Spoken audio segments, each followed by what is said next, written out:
안녕하세요. 6월 19일 수요일 마이드라에 오신 여러분들을 환영하고 축복합니다. 오늘은 열림교회 수요 기도회가 있는 날입니다. 처음엔 기존의 예배 형태로 하려고 했는데요. 요즘엔 유튜브로 찬송가도 틀고 같이 부르니 너무 풍성하고요.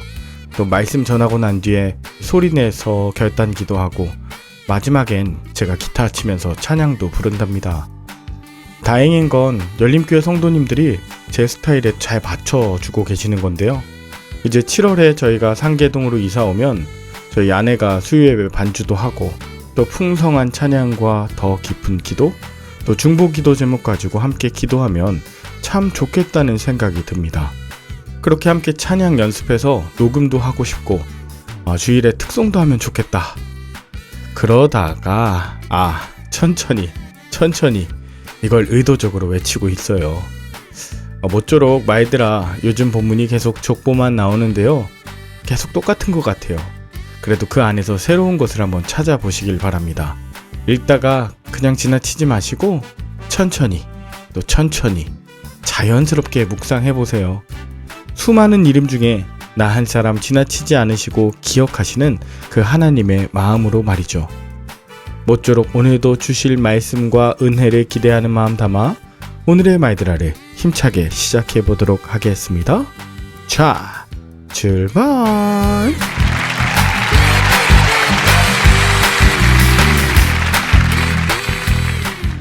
오늘은 역대상 8장을 묵상합니다.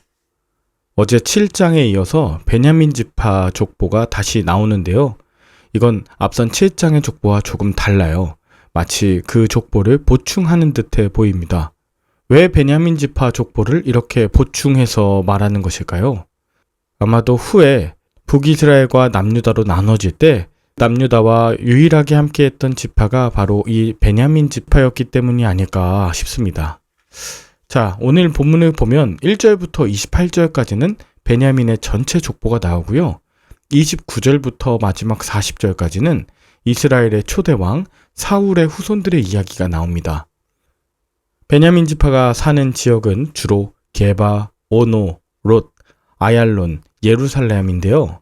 그 지역마다 누가 그 땅을 차지했는지에 대해서 오늘 본문에 나오는 것입니다. 먼저 6절을 보면 에훗이 나와요. 에훗, 그는 베냐민 지파의 자랑이었습니다. 그는 이스라엘 두 번째 사사로 사사기 3장에 보면 그의 활약이 나옵니다. 그가 살던 사사 시대엔 이스라엘이 여호와의 목전에 악을 행했고요. 그때 모압 왕 에글론이 18년 동안이나 이스라엘을 압제했습니다. 이에 이스라엘 자손이 여호와께 부르짖음에 여호와께서 이스라엘을 위한 한 구원자를 세우셨는데 그가 바로 이 왼손잡이 에훗이었습니다. 에훗은 작은 단검으로 그 모압 왕 에글론을 죽이고요. 또 그 모든 모압의 장사들을 요단강 쪽으로 유인해서 10,000명이나 죽이고 이스라엘을 구원하여 80년간 평온하게 한 사람이었습니다. 그의 후손 나아만, 아히야, 게라, 마하낫은 베냐민 성읍 게바의 우두머리가 되었습니다. 이렇게 베냐민 지파가 게바에 정착하게 된 이야기를 오늘 에훗을 통해서 감당했다, 이걸 우리에게 알려주죠. 자, 이제 8절부터 나오는 사하라임은요, 이스라엘 출신의 두 아내 후심이란 여자와 바하라라고 하는 이 처가 있었는데 그들을 내보내고요. 대신 모압 땅에 가서 호데스와 살면서 7 아들을 낳으면서 살면서 그들이 다 우두머리가 되었답니다. 그런데 그 사하라임에 이혼한 전처 후심이라고 하는 여인의 아들들은요, 그 모압 땅에서 살던 호데스와 낳은 그 7 아들들보다 더 번성하고 큰 용사로서의 면모를 보여주고 있습니다. 어제 잠시 언급한 대로 에브라임의 아들 둘은 가드 원주민들에게 죽임을 당했지만 후심의 아들들은 주변 마을을 세우고 다 가문의 우두머리와 족장 중에 우두머리가 되어서 13절 그 가드 주민들이 내쫓아 그곳을 차지했습니다. 그들이 차지한 땅이 베냐민 지파의 땅이 된 것이죠.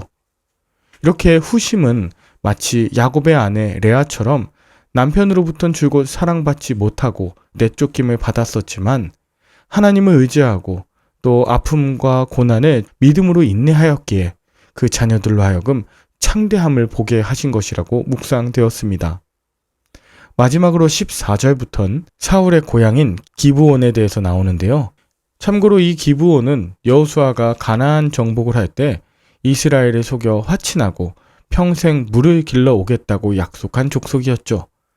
결코 이 기브온이라고 하는 족속도 그 지역도 자랑할 수 없는 곳입니다. 그런데 이스라엘이 하나님께 왕을 세워달라고 때를 썼을 때 하나님은 이 기브온 땅에서 자란 사울을 왕으로 세우셨습니다. 베냐민 지파는 야곱의 12아들 중에 가장 막내로서 가장 어리고 작은 지파였고 또 600명 외에는 모두 숙청당한 적이 있는 지파였고 큰 역할을 감당해 온 적은 없었습니다. 게다가 이 가나안에 살던 원주민 기브온 족속의 땅에서 난 그 사울이 왕이 됐다는 것은 자랑할 것 없는 그 사람을 통해 하나님이 역사하시는 것을 우리에게 보여주는 것입니다. 그러자 사울의 가문은 33절부터 넬, 기스, 사울, 또 요나단, 무비보셋까지 이어져서 이들이 모두 용사요 활을 잘 쏘는 사람이 되었습니다. 사울이 왕이 된 후에 그는 계속해서 다윗을 잡으려는 시도와 또 주변의 여러 나라와 전쟁을 반복했고 또 어느 자식 하나 온전히 왕위를 물려받지 못했습니다. 이후 다윗이 왕이 되고 그 아들 솔로몬이 왕이 될 때마다 사울의 가문은 계속해서 숙청의 위기를 당했지만 그럼에도 불구하고 하나님은 사울의 자식과 손자를 무려 150명이나 될 정도로 번성하게 하셨습니다. 이렇게 우리는 이스라엘을 이야기할 때 사울을 빼놓을 수 없어요. 또 종이 되겠다고 한 그 가나안의 기브온 족속도 빼놓을 수 없죠.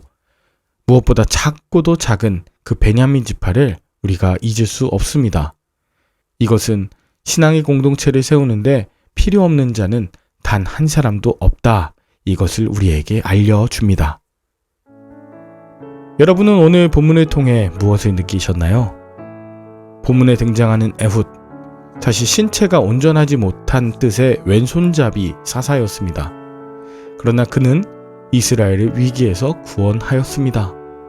또 사하라임의 전처였던 후심은 이혼의 아픔을 경험했지만 그 자녀들이 온전하게 장성하면서 가드 주민들을 쫓아내고 그 땅을 차지하면서 베냐민 지파의 영토를 확정했죠. 사울도 또 그의 후손들도 모두 악한 것으로 기억하지만 그렇지 않습니다. 베냐민도 있고요. 또 사울도 하나님께서 쓰실 때가 있었어요. 사실 우리 모두에게 이런 장점과 약점, 또 의로움과 불의함 모든 것이 혼재되어 있습니다.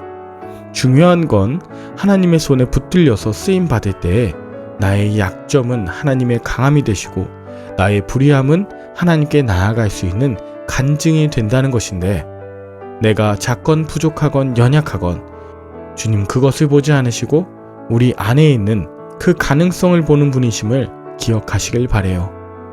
비록 나의 때가 아니더라도 나의 자녀의 때에 하나님 약속하신 것을 반드시 이루실 줄 믿습니다.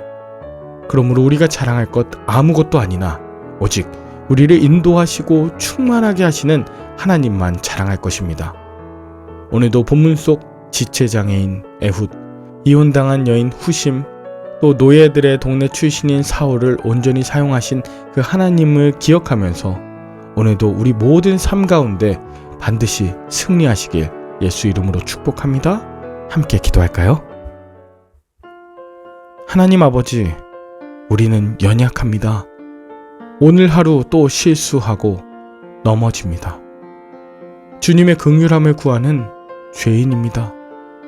멸망당할 것 같은 그 심판의 사건에서 무엇보다 여호와를 부르짖어 구원을 이루는 내가 되게 하여 주시옵소서. 수치와 상처의 상황을 경험한 후심 같은 저입니다. 그러나 하나님의 말씀과 은혜로 믿음의 공동체를 떠나지 않고 자손들에게 그 신앙의 모델이 되는 어미 아비 되게 하여 주옵소서. 무엇보다 내 안에 있는 원수를 쫓아내며 나의 자녀들로 하여금 하나님 나라를 이끌어갈 다음 세대가 배출되도록 기도하게 하시고 삶에서 모범을 보이게 하여 주시옵소서. 비록 지금은 해석되지 않는 고통과 실패가 가득한 것 같아도 그 모든 것을 통해 하나님의 역사를 써 내려가심을 믿으며 오늘도 하나님의 합력하여 선을 이루시는 능력을 의지하는 하루 되게 하여 주시길 예수님의 이름으로 기도 올리옵나이다. 아멘. 오늘도 좋은 하루 되시길 바라며 저는 내일 다시 찾아뵙도록 하겠습니다. 샬롬.